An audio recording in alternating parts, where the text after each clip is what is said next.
ำไมจึงสวดพระอภิธรรมในงานศพเพราะเป็นธรรมของภพเทวดารับฟังกันเป็นพระบรมพุทธานุวัตรคือการทำตามองค์พุทธท่านทรงตอบแทนคุณมารดาด้วยการแสดงพระอภิธรรม1 พรรษาบนสวรรค์ชั้นฟ้าคณะสงฆ์นิกรชนไทยจึงดำเนินตามพระสัมมาพุทธพจน์เป็นกตัญญูชนกตเวทิตาธรรมเป็นปรมัตถธรรมะเป็นธรรมมีความหมายลึกซึ้งยิ่งล้ำซึ่งไม่มีตัวละครพูดถึงความจริงแท้อันได้แก่จิตอมรเจตสิกรูปจรและนิพพานสูงสุดธรรมขอถวายความนอบน้อมแด่พระรัตนตรัยมีพระพุทธเจ้าเป็นต้นขอถวายความเคารพพระมหาเถระพระเถรานุเถระเจ้าคณะพระสังฆาธิการทั่วโลกมีพระเดชพระคุณพระธรรมเสนาบดีเจ้าคณะภาค7วัดพระธาตุดอยสุเทพเป็นต้นและขออำนวยพรแด่ท่านผู้ฟังท่านผู้ชมสาธุชนพุทธบริษัททั้งหลายวันนี้รายการพระไตรปิฎกลอยฟ้าก็ลอยมาจากวัดพระธาตุดอยสุเทพผ่านทาง Facebook ไลฟ์สวัยเทพบุญเหมือนเดิมล่วงหน้ามา1 วันเข้าสู่สถานีวิทยุ5 แห่งคือสถานีวิทยุพระพุทธศาสนาแห่งชาติและจริยธรรมวัดพระธาตุดอยสุเทพระบบ FM 96 เมกะเฮิรตซ์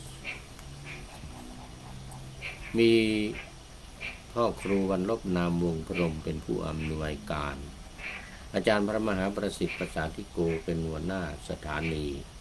และอาตมาภาพพระครูปริยัติยานุศาสตร์เป็นผู้บรรยายเป็นประจ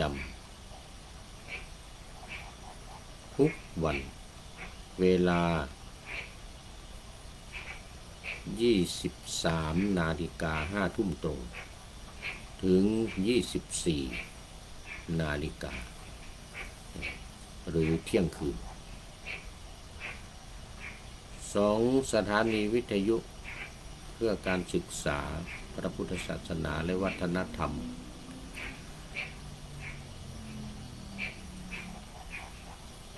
ระบบ FM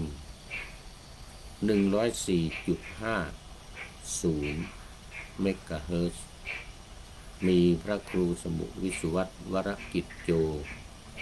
เจ้าอาวาสวัดฝายหินเป็นผู้อำนวยการ3 สถานีวิทยุคลื่นสีขาวเพื่อชาวประชาวัดปากทางเจริญอำเภอดอยหล่อจังหวัดเชียงใหม่มีพระครูอภิวัฒนวิกรมเจ้าอาวาสวัดปากทางเจริญรองเจ้าคณะอำเภอดอยหล่อจังหวัดเชียงใหม่เป็นผู้อำนวยการ4 สถานีวิทยุชุมชนคณะสงฆ์อำเภอฝางจังหวัดเชียงใหม่มีพระเดชพระคุณหลวงพ่อพระครูสุจิตานุรักษ์แล้วก็เจ้าอาวาสวัดพระพุทธบาทอุดมหรือ น้ำบ่อสาวาหลวงพ่อเป็นเจ้าคณะอำเภอฝางจังหวัดเชียงใหม่เป็นผู้อำนวยการและ5สถานีวิทยุมจรวิทยาลัยสงฆ์นครลำปางมีอาจารย์จีรศักดิ์ปันลำเป็นผู้อำนวยการทั้ง4สถานีหลังนี้ออกอากาศเวลา 8 นาฬิกาถึง 9 นาฬิกาวันจันทร์ถึงวันศุกร์เหมือนกันทั้ง4สถานีก็ โมทนาขอบคุณทางผู้อำนวยการสถานีทุกรูปทุกท่านเพราะว่าได้เป็นการช่วยกันเผยแผ่พระพุทธศาสนาจากพระไตรปิฎกโดยตรงเขาเรียกว่าเป็นของแท้ของจริง เป็นภาษาอังกฤษเขาเรียกว่าเป็นออริจินอล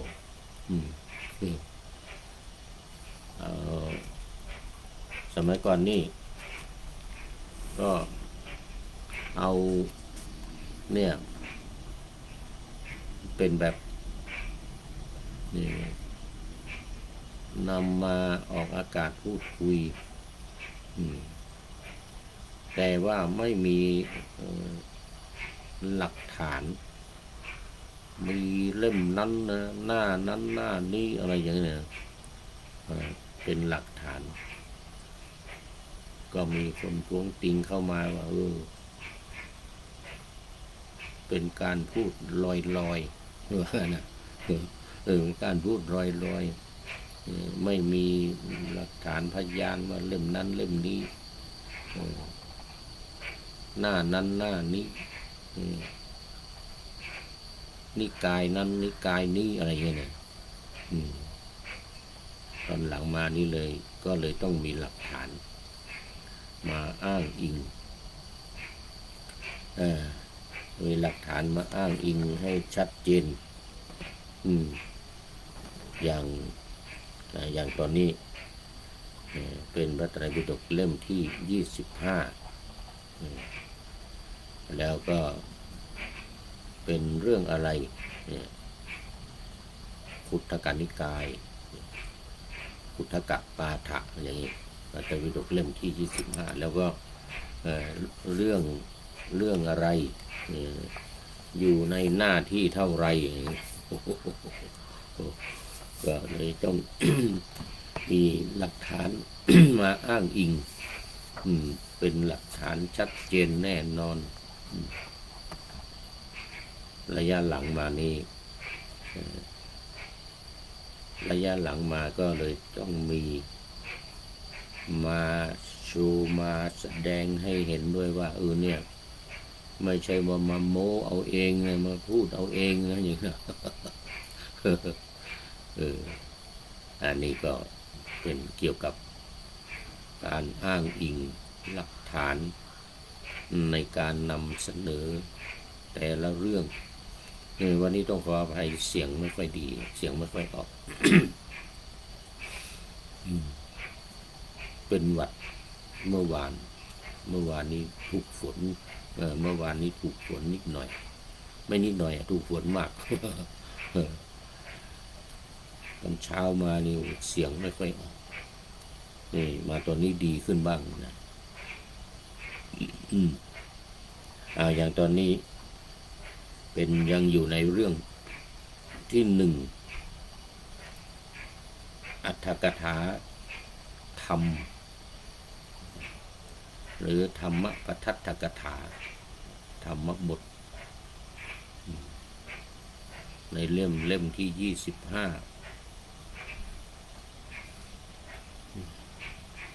เรื่องที่1เป็นเรื่องสรณคมเป็นเรื่องสรณคมนำเสนอพูดมา 2-3 วันในรายละเอียดต่างๆเกี่ยวกับหัวข้อธรรมะ อันนี้ก็ยังอยู่ในหัวข้อที่ว่า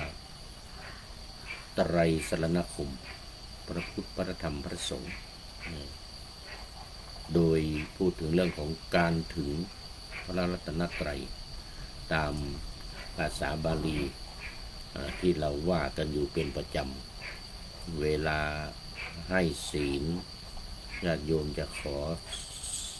สมาทานศีลจากพระอย่างเงี้ยนะก็จะต้อง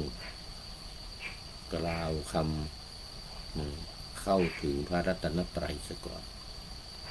พุทธังสรณังคัจฉามิธัมมังสรณังคัจฉามิสังฆังสรณังคัจฉามิเนี่ยแล้วก็แปลว่าข้าพเจ้าขอถึงพระพุทธเจ้าเป็นสรณะข้าพเจ้าขอถึงพระธรรมเป็นสรณะข้าพเจ้าขอถึงพระสงฆ์เป็นสรณะแล้วก็2-3 ครั้งที่ผ่านมาเนี่ยก็พูดถึงเรื่องของความหมายของ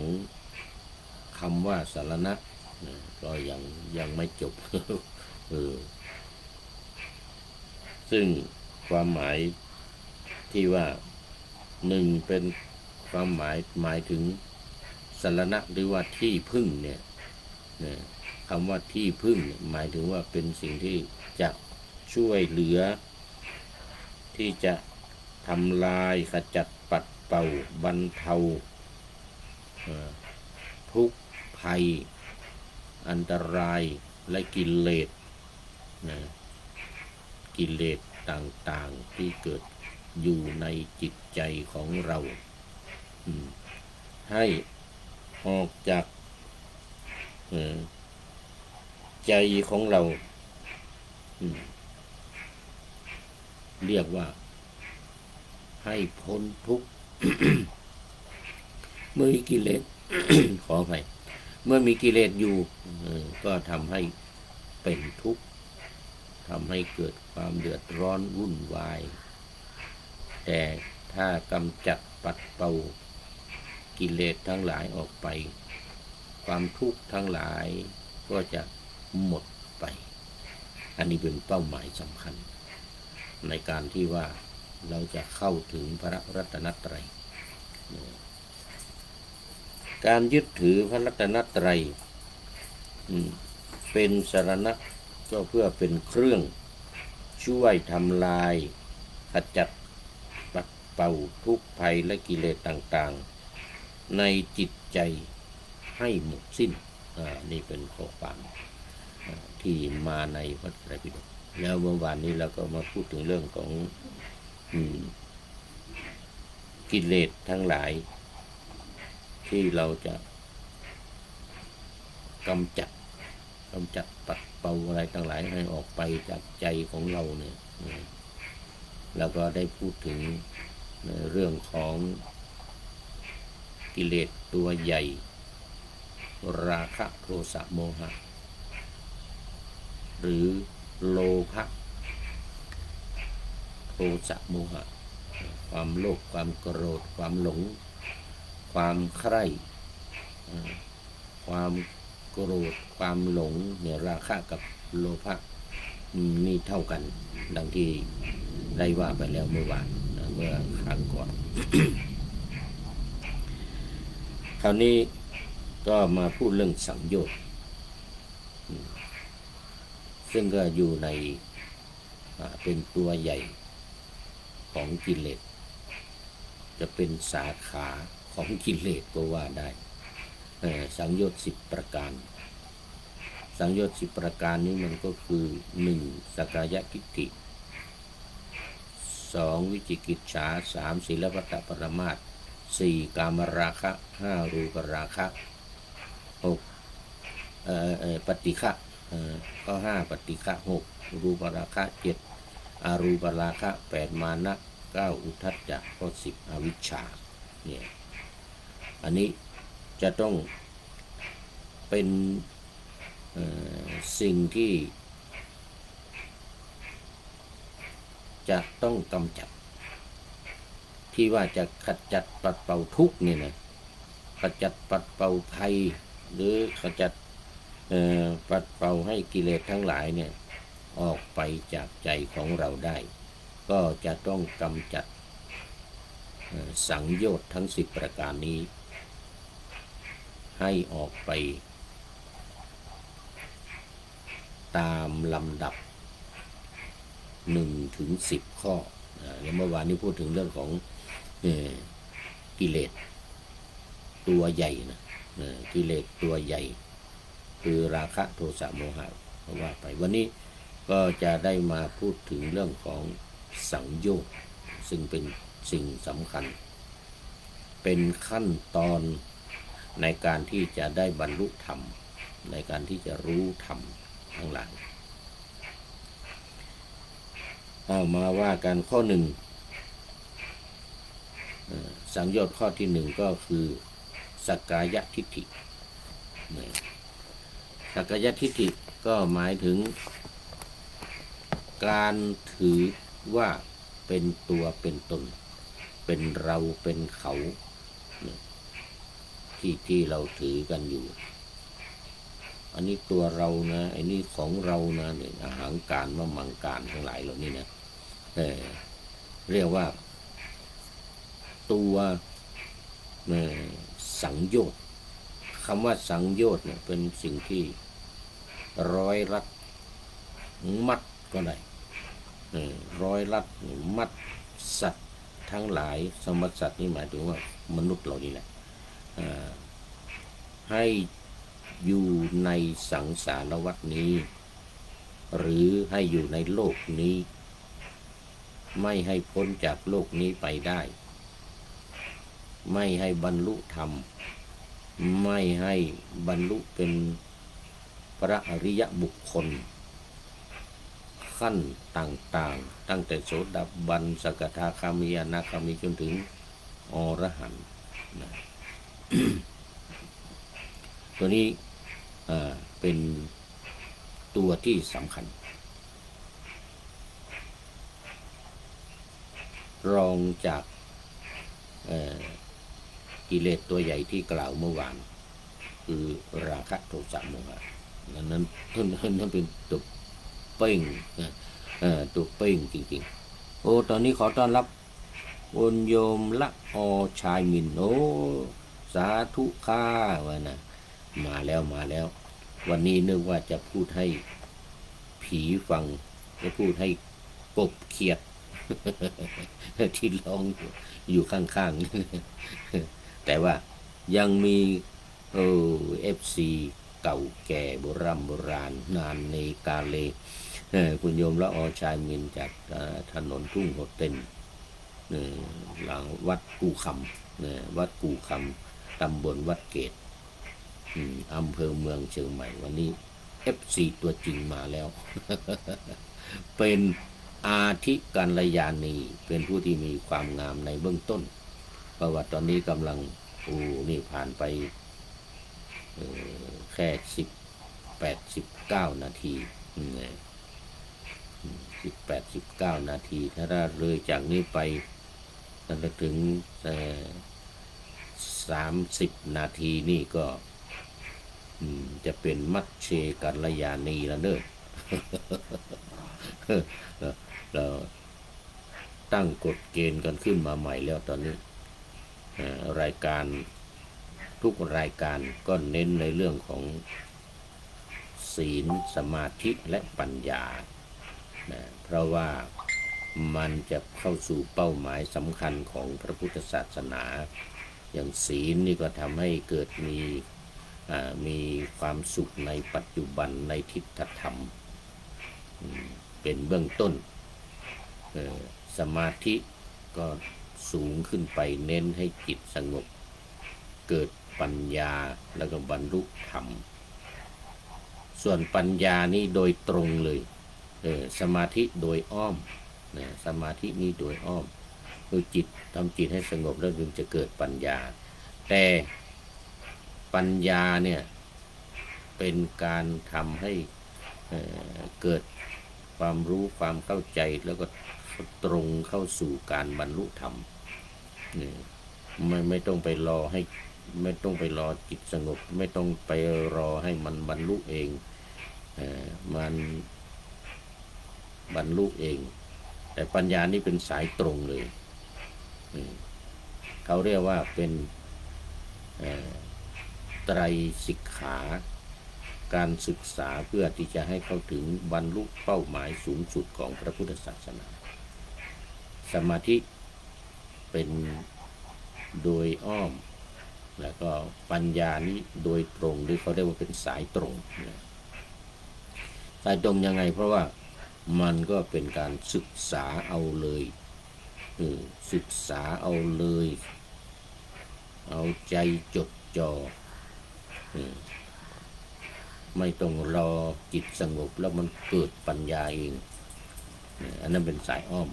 สายตรงนี้ให้เกิดปัญญาเองเลยดังนั้นสังโยชน์ทั้ง10ประการเนี่ยมันจึงเป็นเป้าหมายที่จะต้องทำลายที่จะต้องทำลายสรณะที่ว่าเป็นที่พึ่งที่ว่าหมายถึงการขจัดปัดเป่าหมายถึงการทำลายหรือขจัดปัดเป่าไม่ได้ทำลายไม่ได้ก็บรรเทาให้มันน้อยลงเหล่านี้จะต้องเป็นการปฏิบัติสายตรงเท่านั้นคือสายปัญญาเราเรียกกันในหมู่ปฏิบัติว่าวิปัสสนาไอ้สายสมาธิที่ว่าให้จิตเป็นสมาธินั่นเขาเรียกว่าสมถะดังนั้นการปฏิบัติมันจะมีอยู่2ทางนี่แหละ1สมถกรรมฐาน2วิปัสสนากรรมฐานวิปัสสนาก็นี่คือตัวปัญญานี่ตัวให้เกิดปัญญาส่วนสมถะหรือสมาธิจิตเป็นสมาธินั้นก็ทำมันให้เกิดปัญญาในภายหลังเกิดปัญญาเองด้วยไม่รู้ว่าจะเกิดเมื่อไหร่จิตสงบไปเรื่อยๆเป็นสมาธิไปเรื่อยๆมันจะเกิดปัญญาเองแล้วมันจะบรรลุเองเขาเรียกว่าเจโตวิมุตติส่วนสายปัญญานี่เขาเรียกว่าปัญญาวิมุตติหลุดพ้นด้วยปัญญาดังนั้นตัวสำคัญของปัญญาที่จะหลุดพ้นได้จากทุกข์ได้เนี่ยต้องกำจัดต้องกำจัดกิเลสและอะไรเมื่อกี้ที่ว่านี่เมื่อกี้นี่สังโยชน์สังโยชน์ทั้ง10ประการเอามาเริ่มข้อที่1โยมละอโยมละอมาเริ่มข้อที่1กันเลยวันนี้คือสักกายทิฏฐิสักกายทิฏฐิแปลว่าความเห็นว่ามีตัวมีตนตัวตนของเราเนี่ยที่กำลังนั่งอยู่เนี่ยที่กำลังพูดอยู่เนี่ยนะทำไมว่ามีความเห็นว่ามีตัวมีตนเพราะว่ามันมีการสมมุติกันขึ้นมาว่านี่ตัวของเราเนี่ยแข้งแขนขามือนี่กำปั้นนี่หูตาจมูกนี่เป็นตัวเป็นตนดังนั้นในศาสนาพราหมณ์เนี่ยเขาจึงถือว่าอัตตาเนี่ยเป็นของจริงเป็นตัวเป็นตนเป็นอัตตาทั้งอยู่ในเมืองคนทั้งอยู่ในสวรรค์ทั้งพรหมอะไรต่างๆเลยเนี่ยเป็นอัตตาเขาถือว่าเป็นสิ่งที่สำคัญมากแต่พระพุทธศาสนาของเราแหวกแนว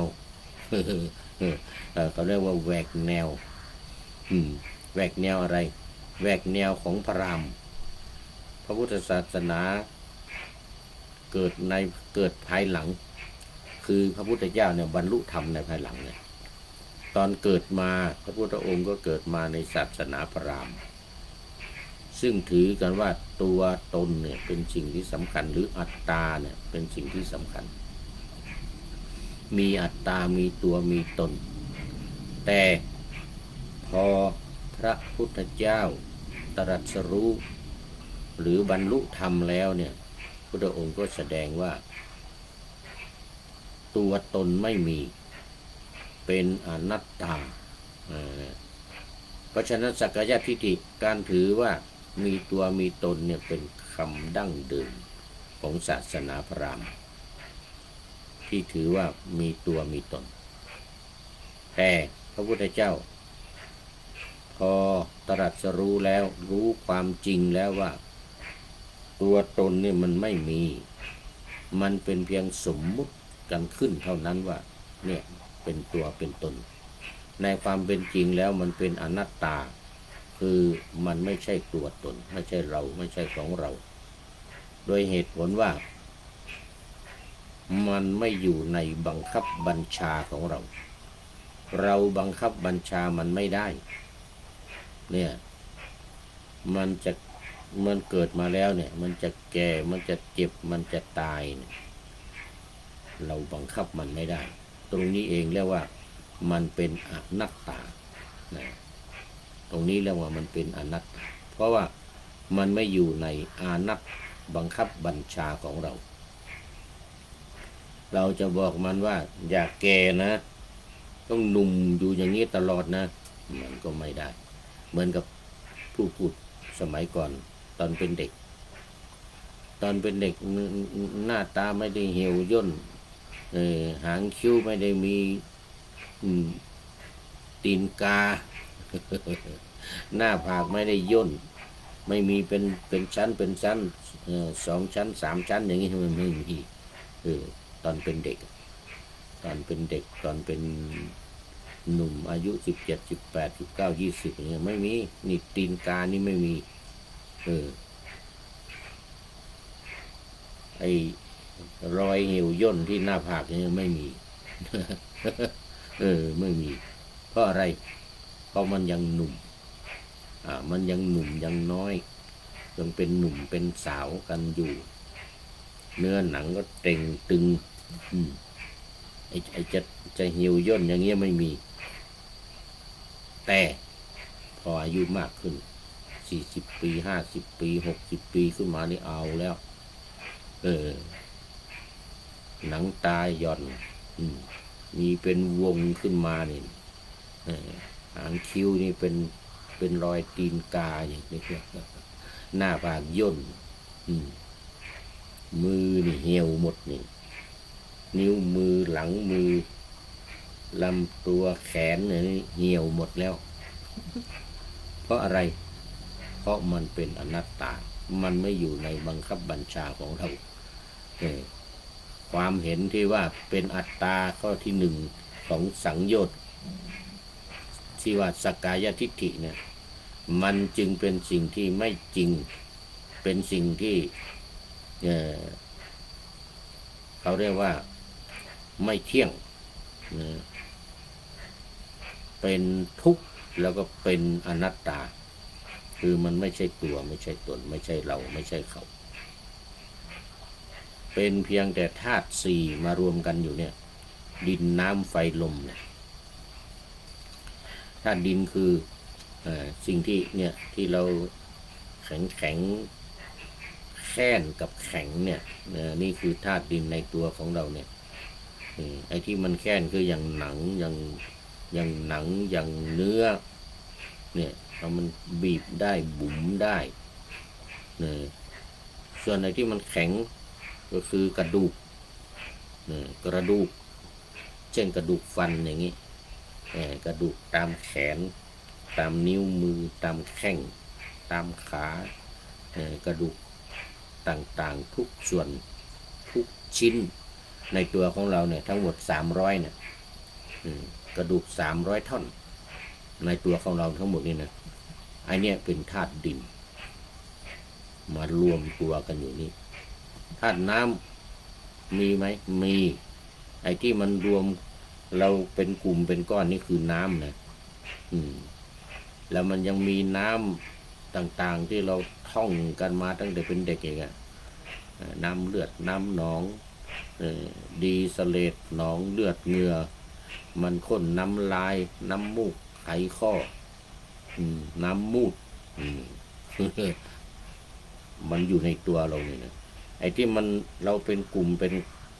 ก้อนได้เนี่ยเพราะน้ำมันยึดนะมันมีน้ำนะถ้าไม่มีน้ำนี่มันจะแห้ง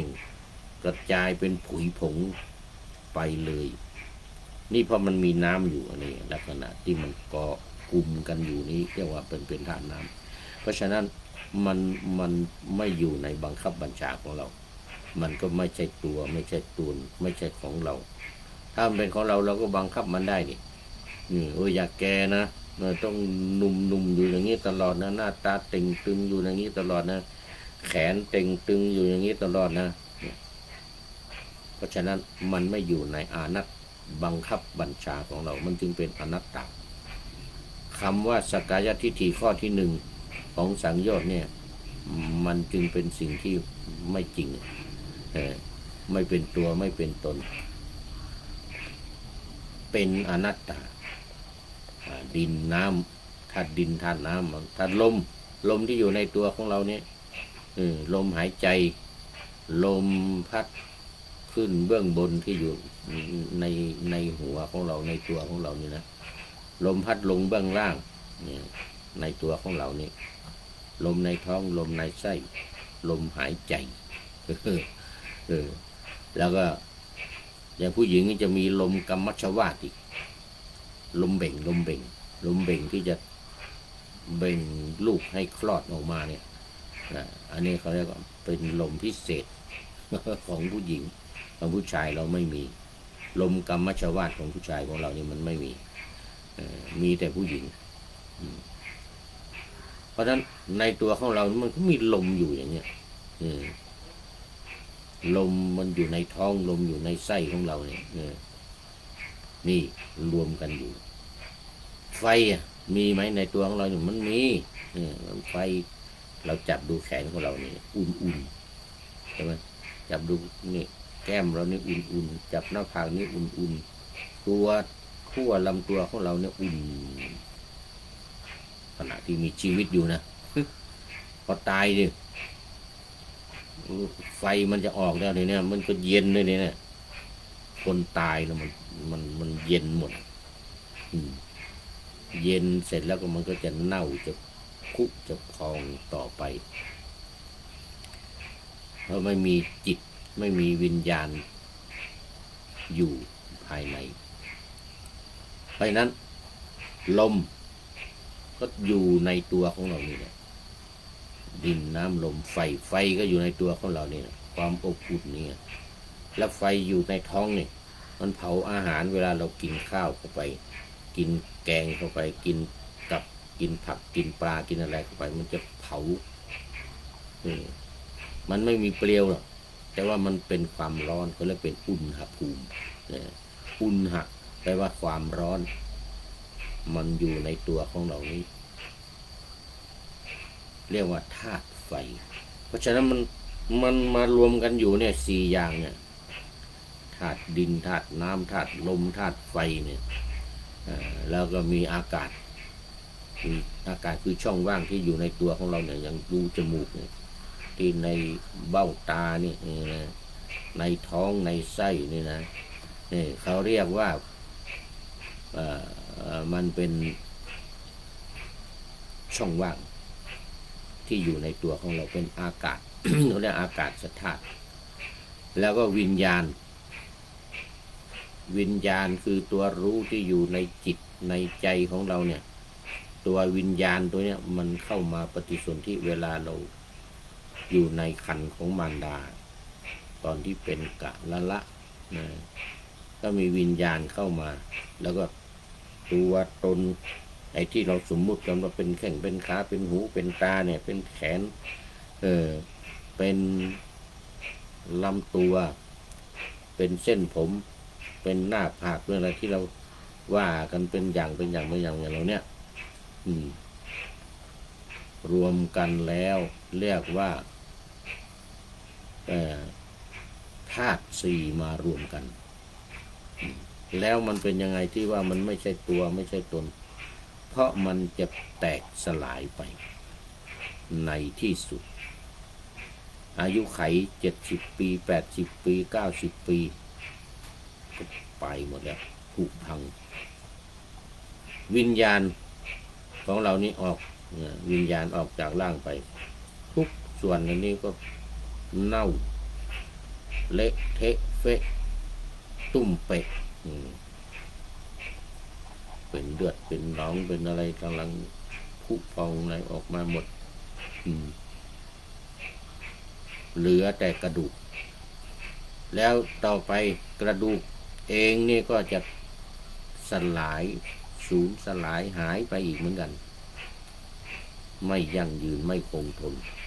เป็นอนิจจังเป็นอนัตตาขณะที่อยู่เนี่ยก็เป็นทุกข์อีกเจ็บไข้ได้ป่วยปวดแข้งปวดขาเป็นมะเร็งบ้างเป็นโรคนั้นโรคนี้อย่างผู้พูดนี่มีเป็น10 มีเป็น10อย่างว่าไปว่ามาวันพรุ่งนี้จะต้องไปโรงพยาบาลอีกแล้ววันพรุ่งนี้นะตาวันพรุ่งนี้หมอนัดไปตรวจตาจะต้องไปโรงพยาบาลไปตรวจตาเพราะอะไรตามันนี่แหละมีปัญหาแล้วต้องหยอดยาเนี่ยพอแรงน้ำตาเทียมในวันละ4 ครั้งแล้วก็หยอดยาอีก2 เช้ากับเย็น แล้วพรุ่งนี้ก็ต้องไปรายงานให้หมอจะต้องรายงานให้หมอผลการหยอดยาเป็นยังไง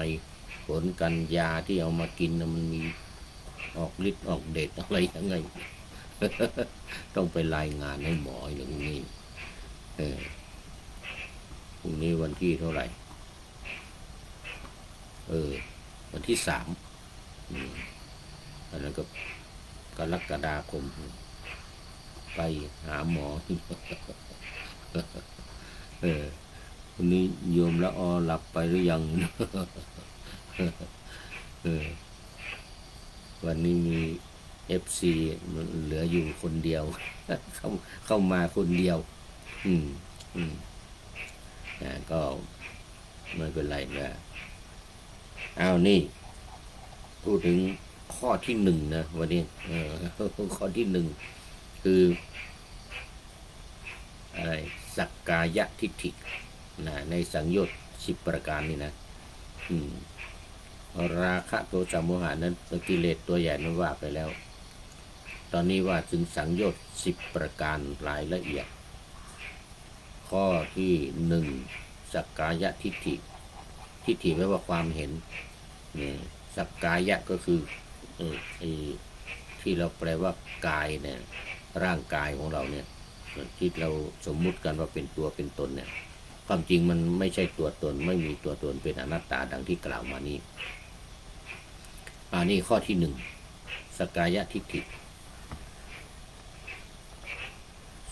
2วิจิกิจฉาคือความสงสัยความลังเลความไม่แน่นอนสักกายทิฏฐินี้เดี๋ยววิจิกิจฉาเนี่ยจะหมายถึงว่าความสงสัยในความดีความชั่วสงสัยในพระพุทธพระธรรมพระสงฆ์ว่ามีจริงหรือไม่มีพระพุทธเป็นยังไงพระธรรมเป็นยังไงพระสงฆ์เป็นยังไงมีจริงอยู่ไหมในโลกนี้หลังจากที่พระพุทธเจ้าตรัสรู้มาแล้วเนี่ยเกิดพระพุทธขึ้นมาเนี่ยคือพระพุทธเจ้าแล้วเกิดพระธรรมมาคือธรรมะที่พระพุทธเจ้าได้ตรัสรู้มีอริยสัจ 4เป็นต้นหมดทั้งขันธ์5อายตนะ12ธาตุ18อินทรีย์22อริยสัจ 4ปฏิจจสมุปบาทเหล่านี้นะ ธรรมทั้งหลายเหล่านี้เป็นสิ่งที่ประกอบอยู่ในตัวของเราอยู่ในตนของเรานี่ที่เราว่าของเราเนี่ยที่เราสมมุติกันขึ้นเนี่ยแท้ที่จริงแล้วมันไม่ใช่ของเราไม่เป็นเราไม่เป็นอัตตาไม่เป็นตัวไม่เป็นตนนี่เรื่องมันที่เราจะต้องศึกษาเราจะต้องรู้จะต้องเข้าใจก็คือตรงนี้คนนั่งพูดอยู่เนี่ยไม่เป็นเรามันจะเป็นใครอะไรตรงนั้นเนี่ยนะ แต่ว่ามันเป็นโดยสมมุติความจริงเนี่ยมันมีอยู่สองอย่างในโลกเนี่ยความจริงโดยสมมุติแล้วก็ความจริงโดยปรมัตถ์ความจริงโดยสมมุตินี่คือนี่ร่างกายตัวตนของเรานี่สมมุติว่าเป็นตัวเป็นตนสมมุติว่าเป็นตาเป็นหูเป็นจมูกเป็นลิ้นเหล่านี้เป็นสิ่งที่คนเรานี่แหละสมมุติมันขึ้นมาไอ้ความจริงเนี่ยมันไม่ใช่หรอกความจริงเนี่ยมันไม่ใช่ตัวไม่ใช่ตนด้วยซ้ำไปมันเป็นเพียงแต่ธาตุสี่มารวมกันอยู่นี่มีทำให้เกิดช่องว่างมีอากาศธาตุแล้วก็มีวิญญาณเข้ามาปฏิสนธิในตัวของเรานี่มันจึงทำให้เราเนี่ยเก๋ไปกามาได้พูดได้หัวเราะได้เนี่ยลุกได้เดินได้อะไรต่างๆเนี่ยมันเป็นเพราะสิ่งต่างๆต้นธาตุต้นธรรมเนี่ยมารวมกันมันจึงทำให้เกิดการสมมุติขึ้นว่านี่นะเป็นตัวเรานะเป็นของเรานะนี่นะเป็นเพียงสมมุติเท่านั้นแต่พอพระพุทธเจ้าตรัสรู้แล้วพระองค์ก็ทรงสอนพวกเราทั้งหลายว่าอันนี้มันไม่ใช่ตัวตนนะมันไม่ใช่ของเรานะไม่ใช่ของเราของเขานะมันเป็นเพียงธาตุสี่ธาตุหกธาตุสี่มารวมกันก่อนแล้วเกิดธาตุที่ห้าที่หกคือช่องว่างอากาศธาตุและวิญญาณที่เข้ามาปฏิสนธิในร่างกายของเรานี้คือในหัวใจเนี่ยนะมีวิญญาณเข้ามาวิญญาณมันจึงเป็นนามธรรมเป็นตัวรู้อยู่ภายในของเราเราจะต้องอาศัยวิญญาณไม่งั้นไม่รู้อะไรเห็นก็สักแต่ว่าเห็นอย่างเงี้ยไม่รู้มันเป็นอะไรเนี่ย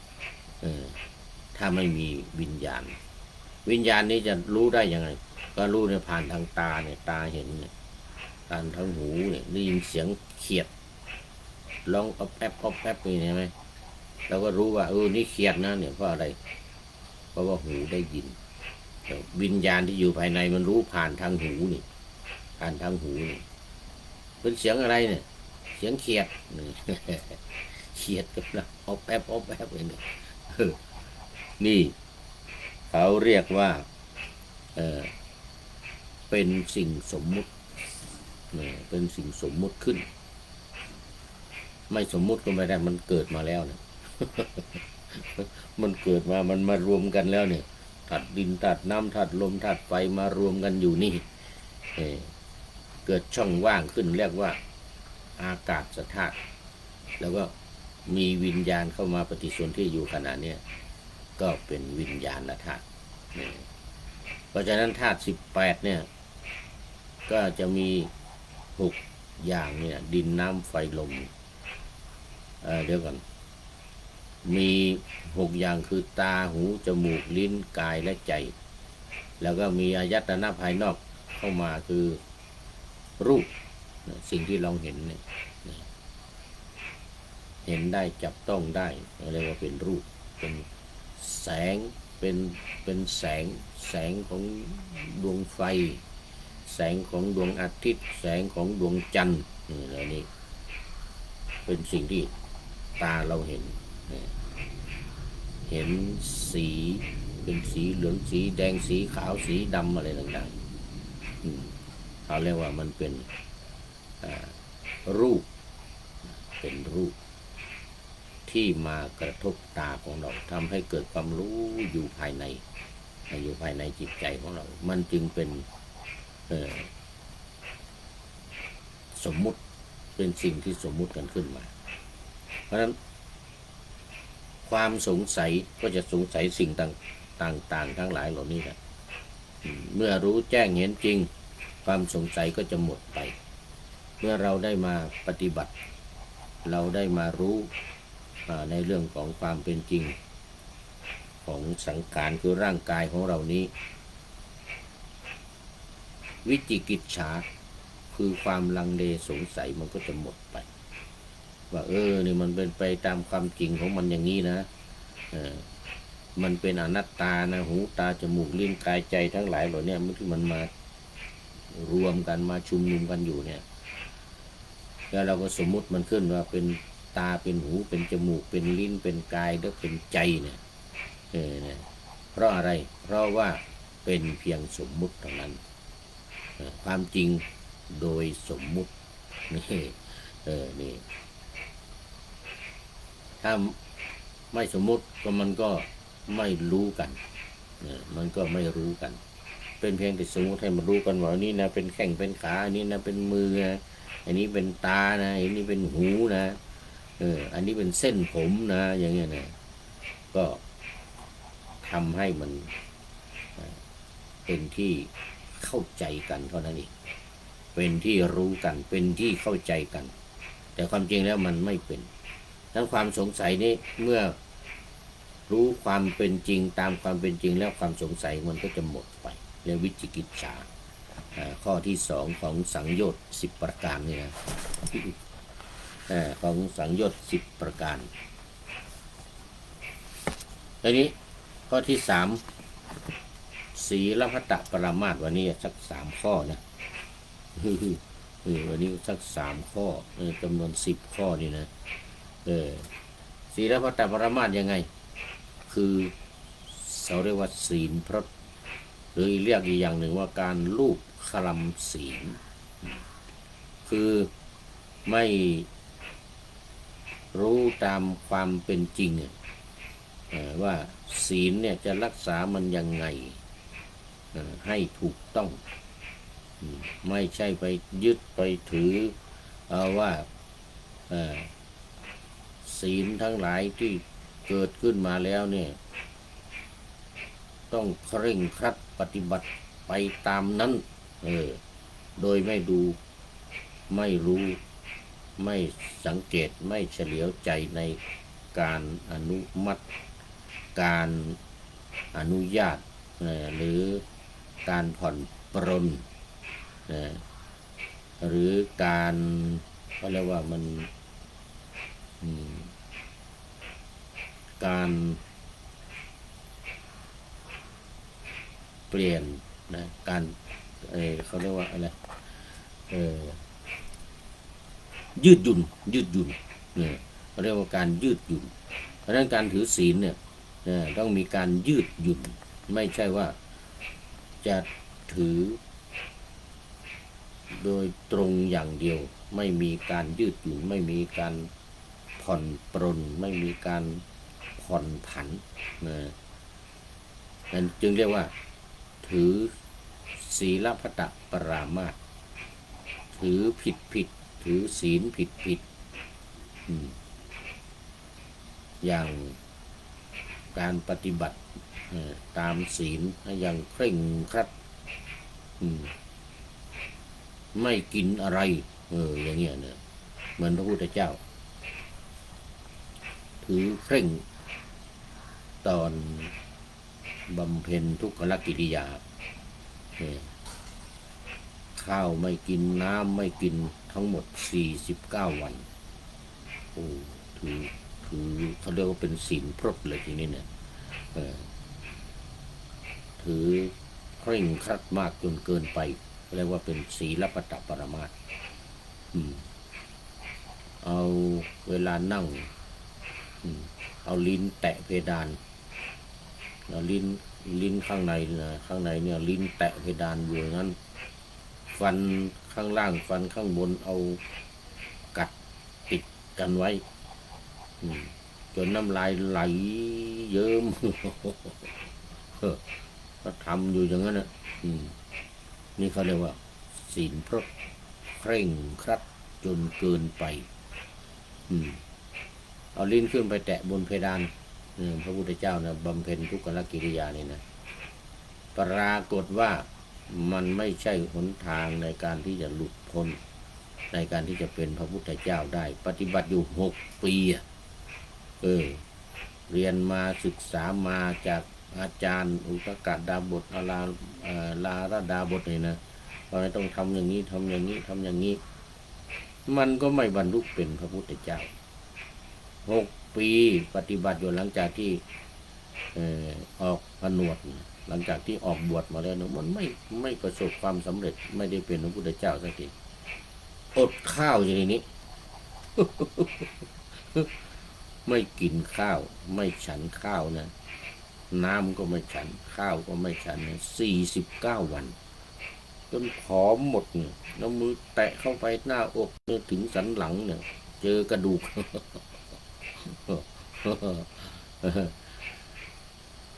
เดินพยายามพยุงตัวลุกขึ้นกีล่องกองแก่งก็ล้มลงไปอย่างเงี้ยจนเด็กเลี้ยงวัวเอานมมาหยอดมันเป็นบุพกรรมมันเป็นสิ่งที่จะมาช่วยเหลือกันเด็กเลี้ยงวัวนี่นะ เอานมมาหยอดใส่ปากพระพุทธเจ้าตอนที่ล้มลงไปสลบไม่รู้เรื่องรู้ราวสลบมันนอนหงายเด็กเลี้ยงโคเอานมหยอดเข้าไปฟื้นขึ้นมาได้นมเข้าไป ได้นำนมเข้าไปในร่างกายฟื้นขึ้นมาโอ้รอดตายมาได้ถ้าไม่มีเด็กเลี้ยงโคเนี่ยเอานมมาหยอดไปไม่ได้เป็นพระพุทธเจ้าไปแล้วไปเผาถ่านไปเผาถ่านนู่นนะเด็กมันเป็นบุญเป็นสร้างบุญสร้างกรรมกันมาเด็กที่เลี้ยงโคนี่นะได้นมรีดนมจากโคเสร็จแล้วก็เอาหยอดใส่ปากพระพุทธเจ้านี่นะนี่เขาเรียกว่าปฏิบัติเคร่งครัดจนเกินไปนึกขึ้นมาได้โอ้อันนี้มันไม่ใช่หนทางนี่ที่จะตรัสรู้ที่จะเป็นพระพุทธเจ้านี่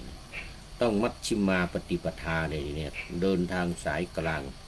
ไม่เคร่งครัดจนเกินไปแล้วก็ไม่หย่อนยานนะจะหมายถึงเรื่องของกามนะกามคุณนะรูปเสียงกลิ่นรสทั้งหลายโผฏฐัพพะเลยสิ่งของที่มาถูกต้องกายของเราอันนี้เรียกว่าหย่อนยาน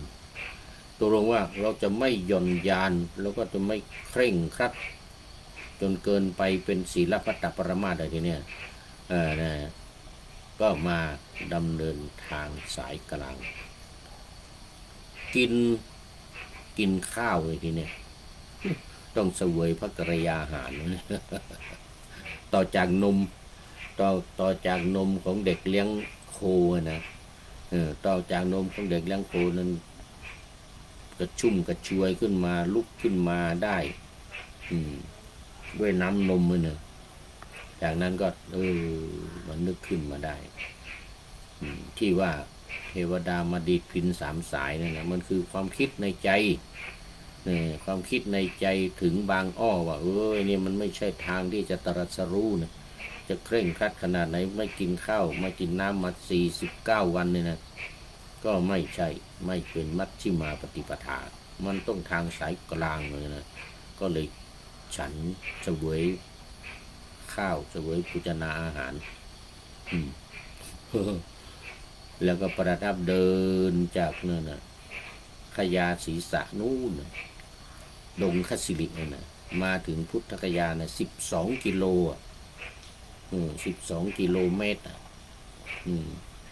ถ้าไม่กินข้าวถ้าไม่มีกำลังจะไปเดินได้ยังไงเดินมาที่ตรัสรู้ที่ต้นโพจะเดินมาตรัสรู้ที่ต้นโพนู้นก็เดินมาไม่ได้เลยก็ต้องรับประทานอาหาร เขาเรียกว่าเสวยพระกรยาหาร มารู้สึกตัวตอนที่ได้นมเนี่ยโอ้เดี๋ยวก่อน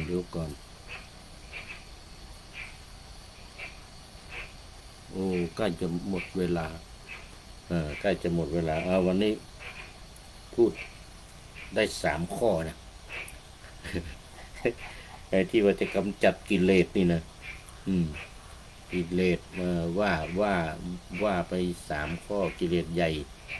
แล้วก็สังโยชน์10 ข้อวันนี้ได้3 ข้อสักกายทิฏฐิวิจิกิจฉาศีลพัตตปรมาสต์3 ข้อนี้จะต้องถ้ารู้ชัดเจนว่าโอ้เนี่ยมันเป็นสิ่งที่ไม่ถูกต้องแล้วก็ละพยายามละท่านละได้3 ข้อนี้เป็นพระโสดาบันวันนี้เอาแค่โสดาบันก่อน กำจัดจนได้เป็นโสดาบันจะได้หมดเวลาวันนี้เอาไว้แค่นี้ก่อนนะเดี๋ยววันต่อไปเราพูดกันทุกวันไม่ต้องห่วงพูดทุกวัน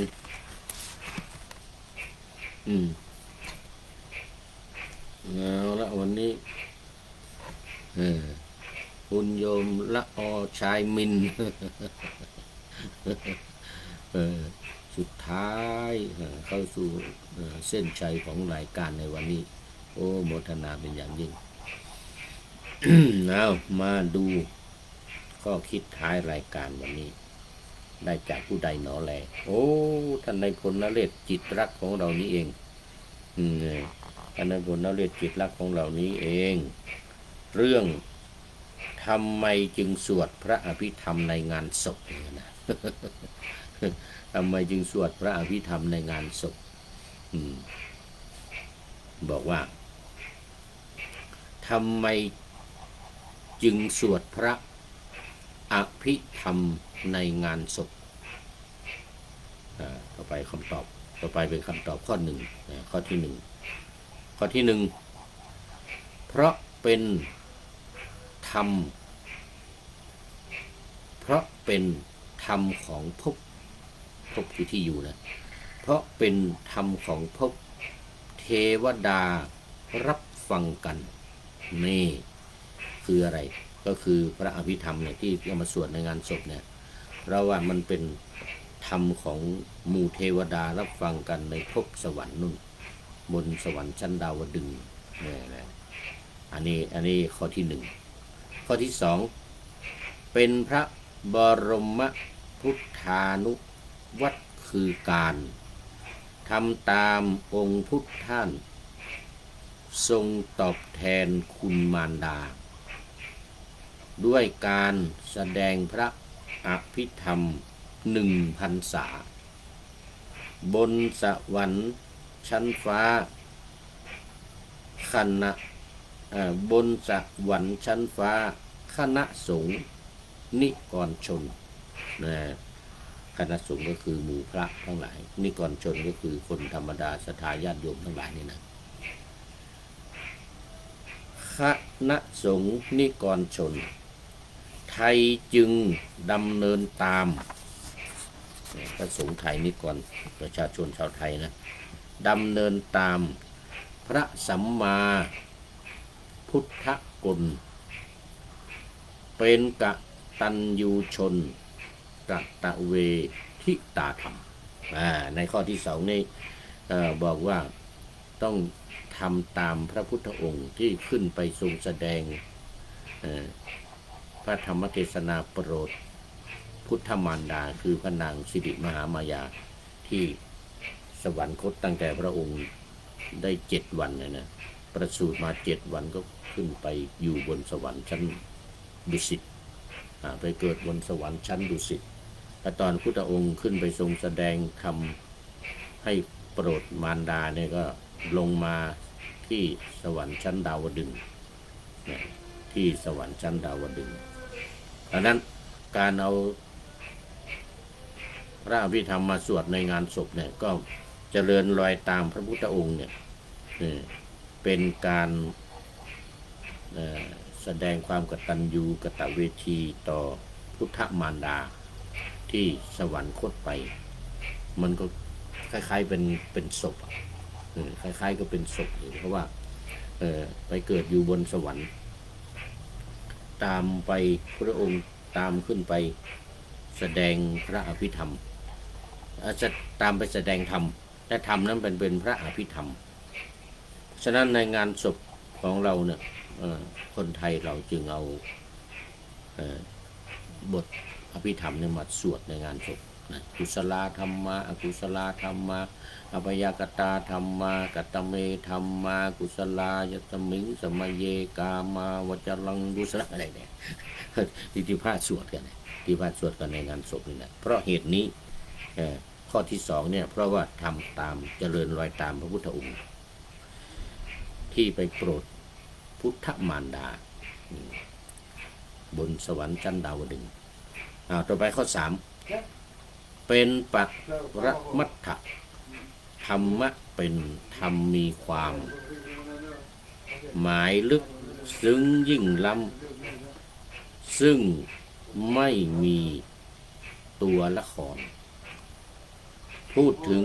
ธรรมจริงแท้อันได้แก่จิตอมรเจตสิกรูปจรและนิพพานสูงสุดธรรมในข้อสามนี่หมายถึงว่ามันเป็นธรรมที่สูงสุดเป็นปรมัตถธรรมเป็นธรรมที่สูงสุดที่นำมาแสดงในงานศพนั่นนะ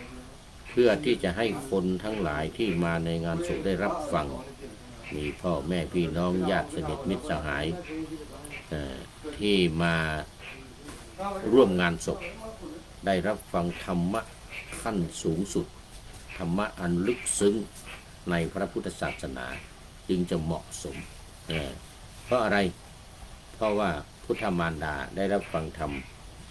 อันลึกซึ้งอันสูงสุดเนี่ยคือจิตเจตสิกรูปนิพพานมีอยู่สี่อย่างจิตเจตสิกรูปนิพพานเพราะฉะนั้นในข้อที่สามนี้จึงบอกว่าโอ้ที่เอามาสวดกันเนี่ยเพราะว่ามันเป็นธรรมที่ลึกซึ้งสูงสุดในพระพุทธศาสนาที่เรียกว่าอภิธรรมเอาละที่สำคัญคือนิพพานจิตแล้วก็เจตสิกแล้วก็รูปคือรูปร่างกายเราเลยนะแล้วก็พระนิพพานเพราะนั้นอภิธรรมนี่มันจะหมายถึงสี่อย่างนี้จิตเจตสิกรูปนิพพานพูดถึงความจริงแท้อันได้แก่จิตอมรเจตสิกรูปจรและนิพพานสูงสุดธรรมขอบคุณท่านนายพลนเรศจิตลักษณ์วันที่นี้เป็นอย่างยิ่งที่ได้ให้ข้อคิดเกี่ยวกับว่าการสวดพระอภิธรรมว่าใน